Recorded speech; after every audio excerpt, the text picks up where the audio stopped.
Yes. You did vote for a Republican at one time? No. You were never a Republican? No, I'm going to explain it to you. I'm going to explain it to you so you have the facts. Oh, I just asked. Yeah, no, good, and I'm glad you asked. When I was 17 years old, in high school, I registered to vote. And I'm going to tell you the truth. I didn't know the difference between a Democrat or a Republican when I was 17.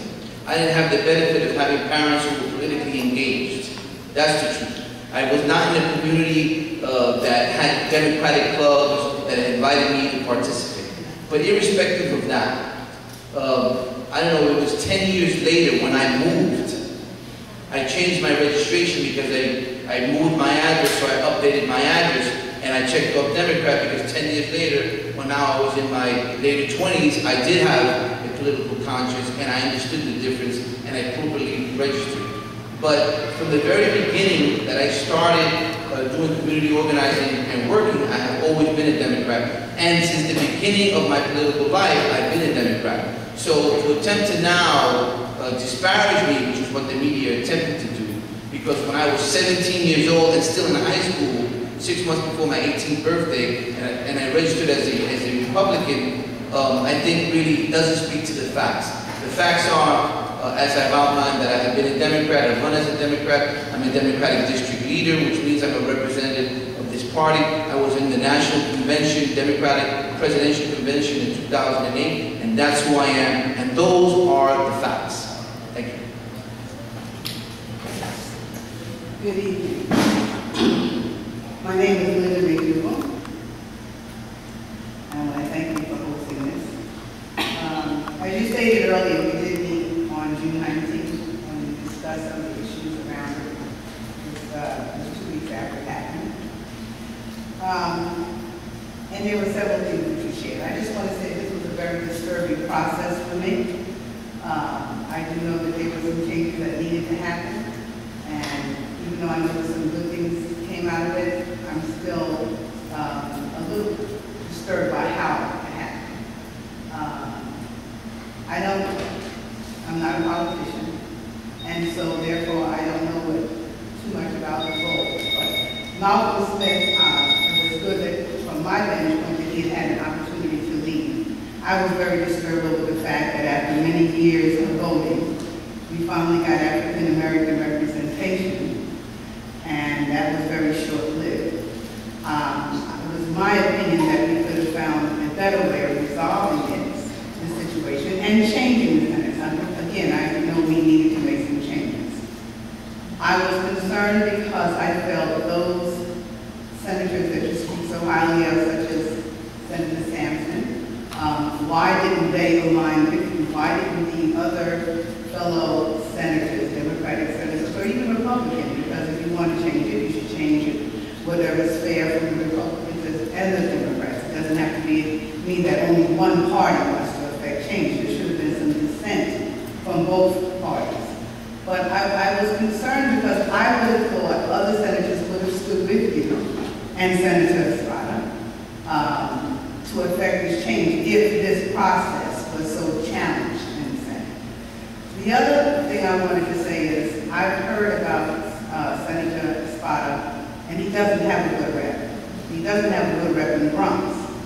And I work with several people who live in this district, and I know they are very disappointed with the actions that he took as well.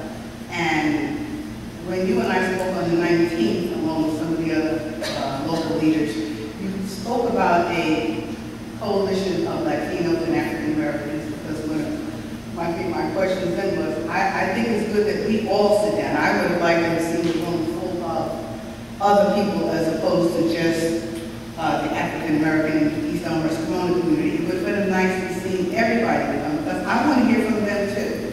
It's not just about African Americans coming together tonight to talk about this. We're all in this together, and this community is a mixed community.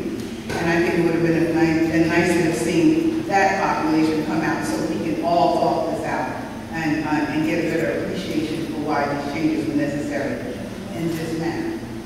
So my question to you was... There's more questions? Yeah, there's a question. Why is it that other Democrat senators did not align with you to support this movement? so that they could all claim this whole change thing. Why was it only you two, yourself and Senator Espada, that thought you would have to make these significant changes and cause this kind of disruption? That's a very good question, and this is what I would respond.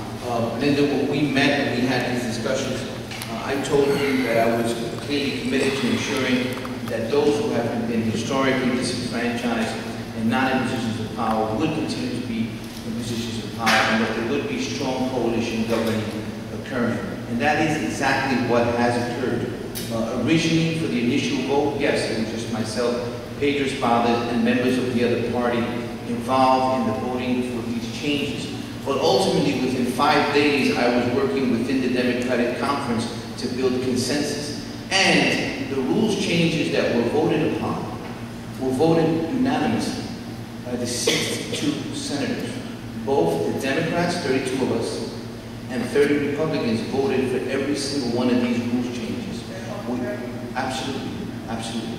That was the last vote that we took before the 4 o'clock in the morning session that we ran at 4 o'clock in the morning. So there was coalition government, and it did work. It was a little painful at the beginning, and I understand that, and I apologize for that discomfort, but it did occur. And we also provided the opportunity for another senator, John Sampson from Brooklyn, to emerge as the new leader of the Democratic Conference. That was a positive thing. So if we look at what actually occurred and the reforms that occurred, perhaps for one individual, what occurred was not beneficial to an individual in their political career. But the greater good was served by the Senate. And for those who might have concerns about people of color not being in positions of power or being removed, I think that we should remove people if they're not doing, leaders if they're not doing the best job that they can for us. We were able to do that and replace them with someone else who is dynamic, who's intelligent, and who's ready to lead, someone who has built more of a consensus. In fact, I'm committed to having a second town hall with you to work with it, and I'm going to bring John Sampson here so that you can hear it from him personally, and he can speak to the community about the issues and the reforms and the leadership changes that are today a reality in the New York State Senate. With respect to Pedro Espada, I'm not going to defend what he has done or what he has not done, and I'm also not going to speak on behalf of his constituents because I'm not one of his constituents. I know him as an individual. I have a good relationship with him on a personal basis, as I do with the majority of the senators, but really the other issues and questions are not mine to respond to. Okay, we'll take a few more minutes. Please step on up, tell us your name.